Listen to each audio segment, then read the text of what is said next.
A lot of leaders and innovators talk about disrupting healthcare. But what does that really mean? And how does one actually do it?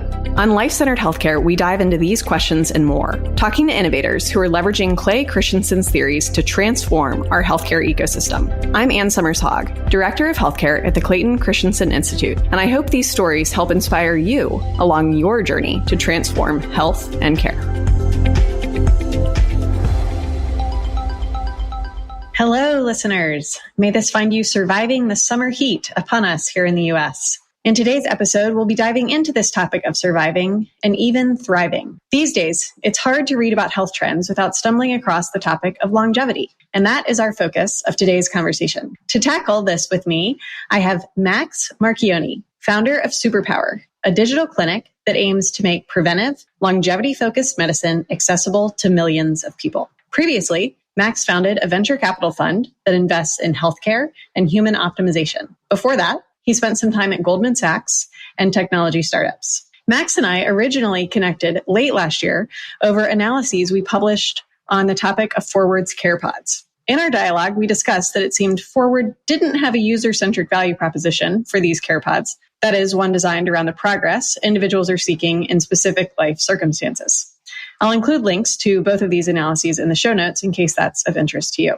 Today, we're going to dive into the business model of Max's company, Superpower, the jobs it seeks to serve, and how the longevity trend impacts health, both today and how it will do so in the future. Max, thank you so much for being with me today. Thanks, Anne. Excited to be here. Awesome. So, without further ado, let's get started. I really like to start with why. So Max, why did you start Superpower? A large part of it comes down to personal experience. So from the age of 10 to 20, it would take me 3 to 4 hours every night to get to sleep, right? And I didn't really know what was wrong with me. I would be falling asleep at my desk during the day. I used to sprint semi-professionally and I'd be asleep 10 minutes before my race. And I saw 20 different doctors and all of them were like, we don't know. Or all of them suggested something slightly different. I had multiple surgeries. I was told to medicate for life. And I did what most people would do in my position, which is you go to Dr. Google and you start reading different research papers and you really start trying to get down to the bottom of things yourself.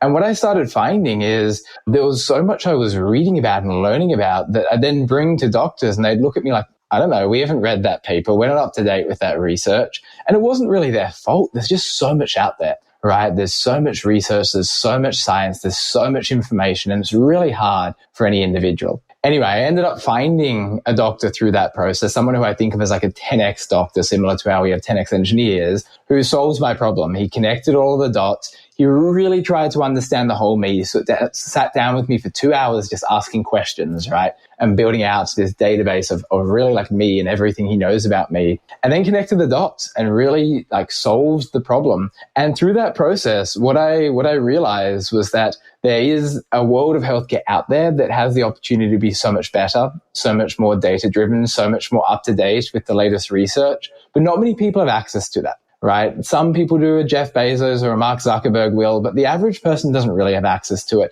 These doctors charge tens of thousands, if not hundreds of thousands of dollars. So for a long time, I've seen this gap between what healthcare can be and what the average person has access to. And we started Superpower because we want to close that gap, right? For as long as we see a better version of healthcare out there, we think there is inevitably this opportunity to make that accessible to many, many more people. Wow. Thank you for sharing that. I love what you said about the gap between what healthcare can be and what the average person has access to. I don't love that exists, but I love that you're tackling that problem. And you've piqued my curiosity. So what this doctor figured out, was it something that other people suffer with, or was this something unique to you? So I think stepping back, the really challenging thing about healthcare is that it's very multidisciplinary. The body is a system and every part of the body works together as a system. But the way healthcare evolved, and this was because our human brains are limited, was to treat the body in silos. So what every doctor previously did, if I went to the allergist, my problem was allergic. If I went to the non-allergist, my problem was non-allergic. If I went to the ENT, my problem was structural in my nose. If I went to the CBTI sleep doctor, the problem was psychological. And every single doctor had really their own flavor that was based on their own specialty. And I think at the core, what made this problem so challenging, what makes healthcare so challenging, is healthcare is not a body in a silo. Healthcare is an entire body. The solution for me was multivariate. There were environmental problems, carbon dioxide levels in the room, different levels of like toxins in the environment, mold, dust mites, etc. There was a structural problem, right, which involves the structure of your sinuses and your palate and your airways. There was a psychological problem, which emerged over time after going through such a long period where it's hard to get to sleep. You psych yourself out. Right. And I remember going to the CBTI sleep doctor, and I brought with him a massive Excel sheet. I'd been tracking my sleep across 20 variables for a year or so. And I was wearing at the time 3 different wearables at night. This was like a Gen 1 Aura ring, a headband, and a bunch of other things. And he just looks at me and he's like, dude, this is psychological. You're crazy. And frankly, that was a small part of it, right? Not the main part of it. Right. But again, it's this sense of every specialist treats the problem as their own specialty. There were toxification problems. I was in the top 1 percentile of mercury, and I had high levels of like microbial populations and toxins as well, colonizing in my sinuses. So it was a very, very complex problem. Yeah. And what I think the best doctors do can sit back and connect the dots across all of these different variables. But that's a really hard thing for any human to do. So I think what's really exciting about where we're going with healthcare is we're going to have these like systems or these AIs that can look across every data point in every specialty and every modality and actually connect the dots. And a belief I have that people disagree with is that every individual is a diagnostic odyssey, right? And what that means is that every individual isn't just unique, but is uniquely complex. And it's when you get not just the uniqueness, but the unique complexity that it becomes really challenging for any human to connect the dots because there's just too much data. Right. Okay. Well, thank you for explaining that. And I'm glad that it seems to have been resolved by this, what you referred to as a 10X physician who is able to connect the dots. You pointed to the immense complexity of our health and how we have to connect the dots across a lot of different things. And my daughter often asks me what I do at work, and sometimes I try to distill very complex research down to something that a 4-year-old could understand.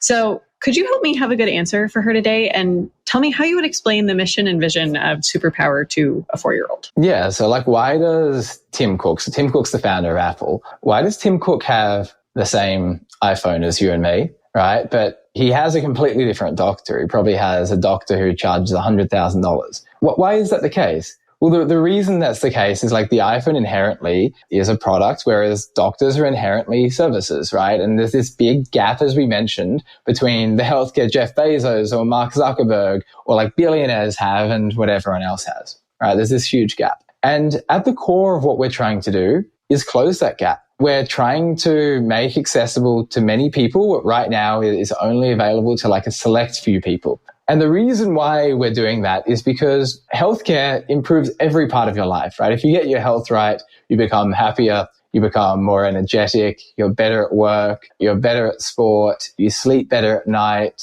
you're better at literally everything if you get your health right. And healthcare today doesn't really think of health that way. Healthcare today thinks of health as you've got a problem, you've got a cold or flu, let's just fix that, right? Whereas where we think health is going is we think health is going to become a tool to help you improve every other part of your life. Awesome. So health as a pathway to better life. And we need a new system for that because today's healthcare system doesn't get us there. Is that fair? Yep, correct. Okay.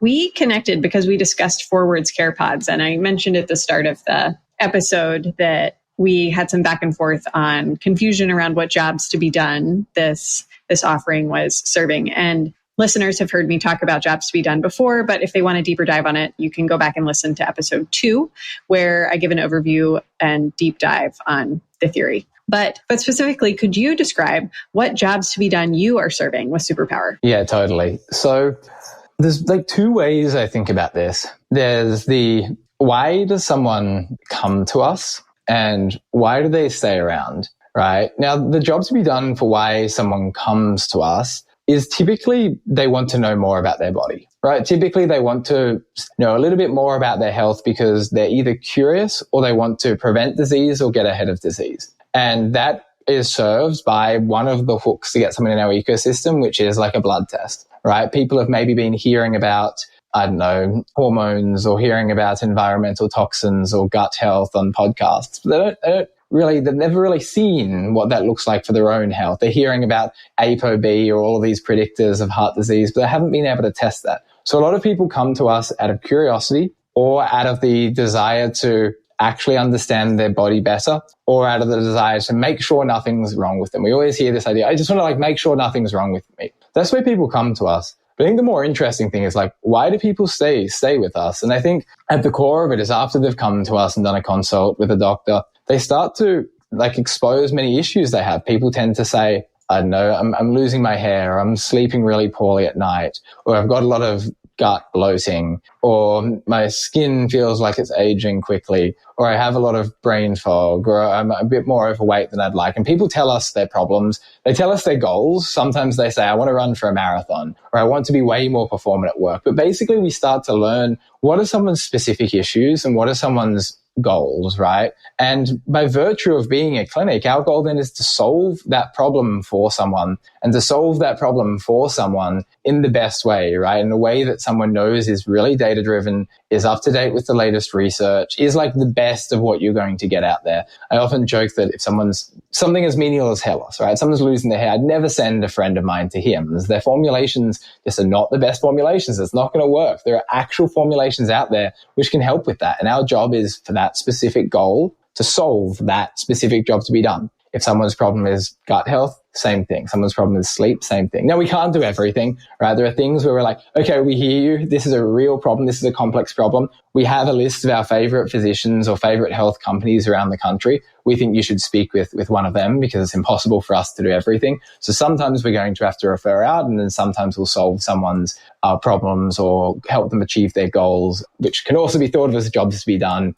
internally within the Superpower. Yeah, thanks for explaining that. And when you said, why does somebody come to us versus why do they stay? It's the difference between, I guess, in jobs to be done language, what we think of as the big hire. So why do they originally hire you as their healthcare provider? And then what are those little hires that they make day to day to stick with you? Building off of that concept, could you tell us a little bit more about your operating model? So how do you help people achieve their jobs to be done? How do you deliver services and products in a way that helps them achieve that progress that you were talking about? Yeah, so we'll be coming out of stealth more formally soon and sharing a bit more with the world.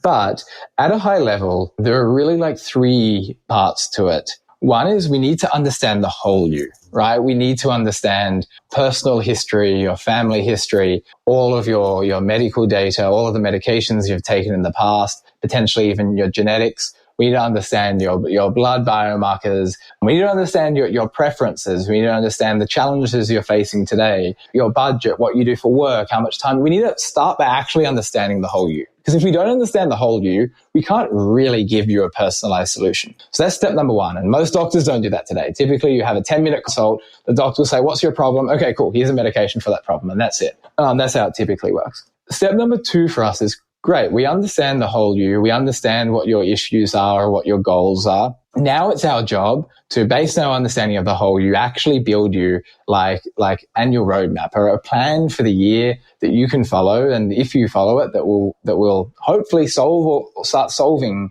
these problems for you or helping you achieve your goals. And that's a really, really hard artifact to create, right? Because like the best doctors spend like hours and hours creating these artifacts of like personalized annual roadmaps for someone that take in all of their data and take in the latest medicine. But our goal to create this almost like personalized action plan for someone is partially to use our clinical leaders who are around the table, but really to be supported by technology and where some of these AI systems are heading. The third part is, great, you know me, you've kind of told me what to do, but you got to help me do that, right? You can't just like typically when you'll leave a doctor's office and they're like, do it all yourself. Good luck. And we think that's really, really hard for someone to just do it all themselves. So we try to make it as easy as possible for someone, whether that's seeing follow-up clinicians or physicians or dietitians, all for free, reimbursed by insurance to help hold you accountable. Whether it's buying any products, you can buy any product from us, one click, we'll deliver it to your door, cheaper than Amazon. Same on the pharmaceutical side. So we really want to just make it as easy as possible for someone to follow along with the recommendations recommendations we're making rather than just like leave it all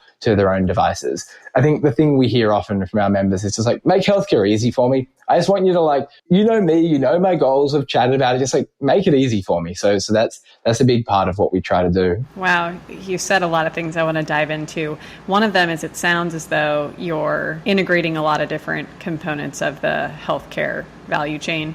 So you mentioned things like whether it's a product that you need or whether it's a pharmaceutical, you're creating, in essence, one place where people can get all of those things just from Superpower. Is that right? Instead of the traditional go to your doctor, go to the pharmacy, go to your gym, go to the health coach. You're trying to put all of that under one roof. Is that right? Yeah, it's such a nightmare having to go to so many different places. We always hear someone be like someone might get recommended vitamin C from their doctor, right? Or vitamin D. And then they're like, now I have to spend like hours researching what's the best one. I don't know what's the best one. Then I have to try to find the best price. Maybe it's on Amazon, but sometimes there are deals elsewhere. Or I have to go to the pharmacy to pick this up, but then do I actually want to like get it online? I've seen advertisements for this product. It's just like really messy, really complex. It's hard to know what to do, who to trust, where to buy from, what's cost efficient. So we want to build like the most trusted, almost like ecosystem around us so that people don't have to think about that. And what that means is partnering with all of our favorite products and favorite companies. So you know that, okay, this has actually gone through vetting by our clinical team and our clinical board. And then it means trying to provide everything that is a commodity for the best price, which is hard to do. And then there's a little bit of secret sauce to how we do that. But I think if something's a commodity, like it's a commodity, we don't want to be charging a markup on a supplement. Our job is to make that cheaper for you than Amazon, so to speak. So we work really hard to make that possible as well for members so that they know, okay, this is the best and the cheapest. That for me defines, okay, I don't have to worry about it anymore. That makes sense. And then another thing that you said was that people are saying, help make healthcare easy for me. It sounds as though, yes, you might be doing that, but you're also trying to make health easy for them. Like it's not just the healthcare aspect. It's more than that, right? It's how do you make health easy for me? Yeah, totally. I think one of the crazy things is healthcare classically has been always about, let's go from like getting you from a -5 to maybe like a -1 or a 0. And then healthcare kind of stops. I think what healthcare has to do is let's go from getting you from like a -5 to like a +5 or a +10. And classically that has been called wellness, and wellness kind of screams at healthcare and healthcare kind of screams at wellness. But I think we're going to see this blending of the two. I think that's really important because we don't like the term healthcare as much as we like the term personal health. Right? Because your personal health is far more than give me antibiotics if I'm sick, right? Or give me a medication if I'm sick. Personal health is help me achieve my health goals, right? And help me actually get to like +5 or +10. That makes sense. And what you said in terms of healthcare tries to get you from -5 to 0.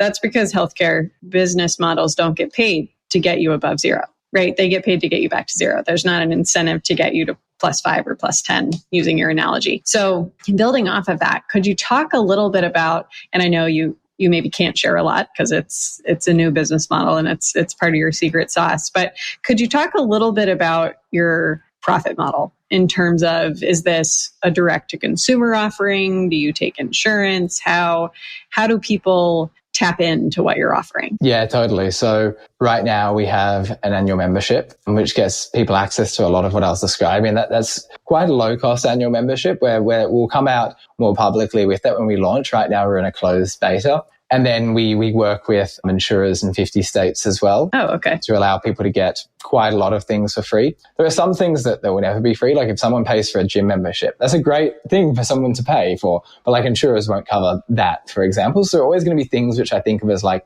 gym membership equivalents, food you eat or supplements you buy that insurers won't necessarily cover, but people already like to spend on those things because they see the impact that, for example, a gym membership might have on their life. So yeah, 3 things that I'll share here, which is the annual membership, then a large part of things which are covered by insurance, and then there are some things which people can choose to pay for if they want, or they can choose, no, I don't need a supplement, I don't want to buy a supplement, so to speak. That makes sense. And building off of that and maybe going a little more macro, but thinking about the payment concept, not just for Superpower, but longevity broadly. So how do you see the longevity trend really impacting health equity? So for a lot of marginalized populations, particularly Black Americans who already have one of the shortest life expectancies, longevity can feel unattainable. And that's because there are a lot of systemic barriers to longevity that are out of individuals' control, like food deserts, economic disparities, gun violence, et cetera. And so for already disadvantaged populations, how do you see the longevity trend impacting the disparate health outcomes we're already faced with that in many ways are worsening? So what's the macro impact on health equity and health disparities? Honestly, there are so many upstream problems which have to be solved, like gun violence, enormous problem. Food deserts, enormous problem. Basic education and like health literacy, enormous problem, right? And these are wicked problems that are going to require a lot of concerted effort by governments, by nonprofits, by for-profits, etc. And there's just so much which has to happen there first. And I think like the longevity conversation comes after that, and it will come. But I think that is the most important thing. The foundations have to be right? You can't build on top of shaky foundations. But stepping back, the idea I found fascinating throughout history is this idea of the future is already here, but not evenly distributed. Running tap water once was something only a select few have, now everyone has it. Electricity, once only the hyper wealthy had it, now everyone has electricity. The mainframe PC, there used to be these enormous devices that costed millions of dollars.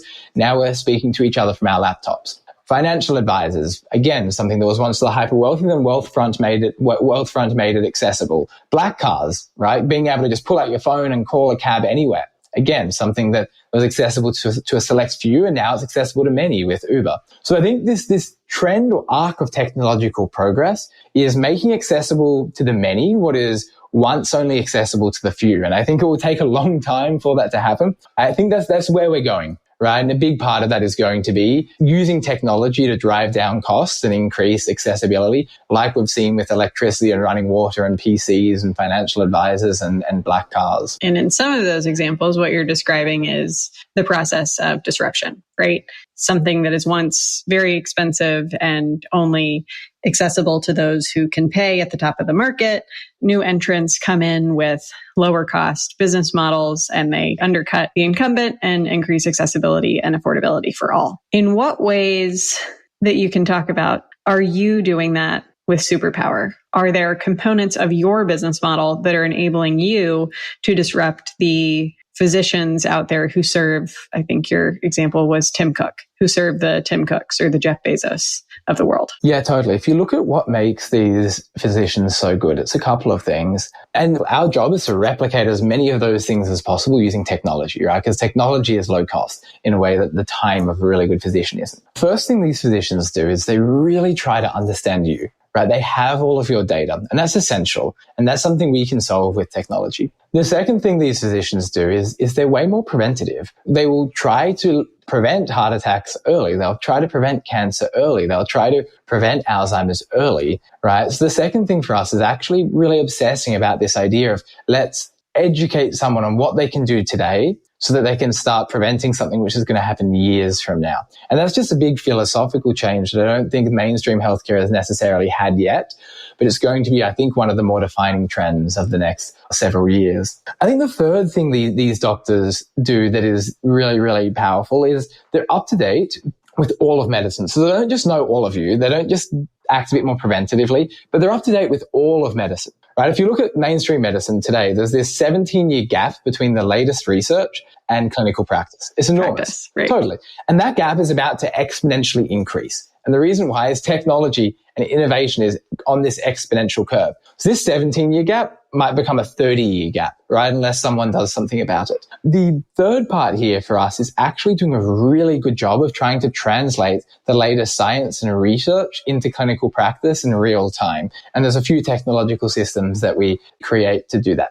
That's a little bit about how we think about taking this, honestly, like high-end concierge experience and taking the core principles of it and making them something which is the mainstream healthcare that everyone has access to. Building off of that, you frequently mentioned the preventive focus and focusing on all of the individual. So how do longevity solutions differ from functional medicine? What's the overlap? What's the difference? Oh, wow. This is such a fascinating question. I think a couple of ways. So I think functional medicine is really good at getting to the root cause of problems by understanding you. And I think that at the core is a philosophy we really, really believe in and I think is really important. I think the way functional medicine then intervenes is largely through prescribing supplements and lifestyle change. That is also something we tend to believe in. I think that functional medicine can sometimes go awry by being too intense with supplements. And I think the reason why is there can be a perverse profit incentive where a functional medicine practitioner makes a lot of money by selling a lot of supplements. So I think that's one incentive that is really important to watch out for and not engineer into the way business is designed. So we're very intentional to make sure all of our clinicians are not compensated on sales of anything. I think the other way longevity differs from functional medicine is it tries to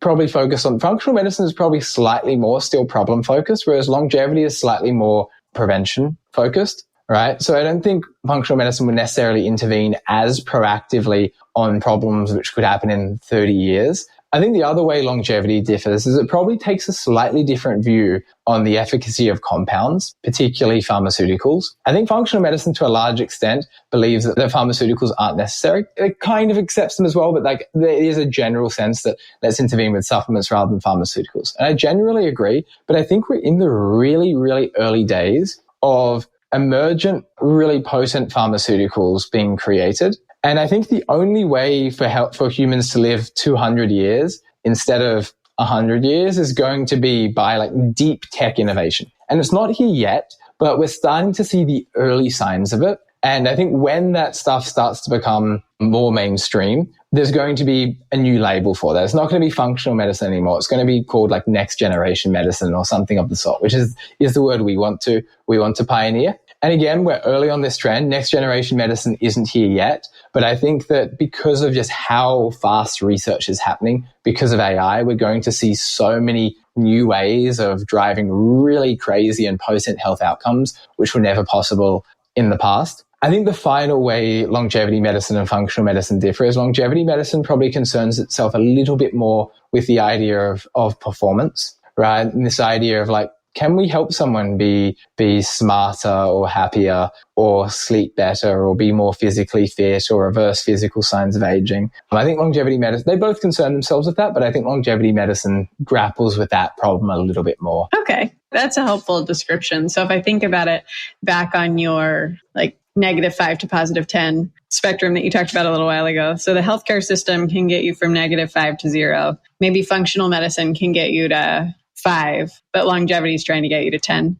Is that fair? I like that. Yeah, I like that. I think, again, going back to the thing I said at the start, there are all of these different like disciplines in healthcare. And with all of these labels comes so much dogma, right? Like you say functional medicine to 5 people and they have so many like interpretations which spring up. Or you say, I don't know, allopathic traditional medicine to people, they have so many like things which spring up in their mind. Or Ayurvedic medicine, same thing. And we're very conscious of not being attached to any of the existing dogmas. Right? Because then we start practicing dogmatic medicine versus like first principles rational medicine, which is why we're grappling with what does it look like to create a new label for medicine? Is that maybe that's next generation medicine, maybe it's longevity medicine. But I think we're at this turning point in society where people are starting to care about this and where innovation is increasing exponentially. And because of that, there's going to be a new way to like think about healthcare that takes the best parts of all of these different disciplines and compiles them together. So next generation medicine is potentially what could be mainstream 10 years from now. Awesome. Well, you've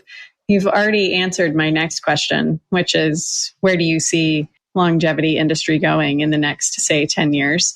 But I guess just one last point on that, or one last question on that point, is when will solutions like Superpower be the norm? When do you see that coming to fruition if you had a crystal ball? I'm an optimist. So within 5 years, I really, really think that more proactive healthcare is going to be the norm. Yeah, so I think within 5 years, we're going to start to see at least the trend being like mainstream accepted. I think often of like, what defines a transient trend versus what defines a permanent trend? And I think what it comes down to is like, does the trend rest on really sound foundations or not? Transient trends don't actually rest on like first principles sound foundations, whereas permanent trends actually are like fundamentally changing something about the world that is good. And I think that's definitely true of this model of medicine, right? Like helping people live as like better humans and be more alive is like a fundamentally good thing. And because